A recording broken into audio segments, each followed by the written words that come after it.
ajantsika aloha ny amin'indry fa nitondra fanazavana mahakasika ny diendrika izay nitanterahany tany Egypta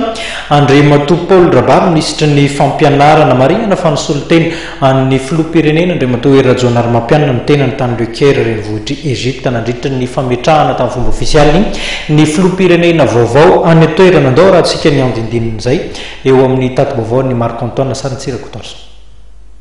Tany Egypte moa zany dia nisolo-tena ny filohan'ny republika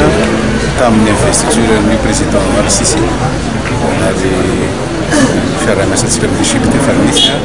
dia fils ny bebe koa amin'ny ty mandature ny filohan'ny republika ty be da be nefa fiaraha-miasantsika amin'ny Egypte ka fanamafisana ny resaka manao tsara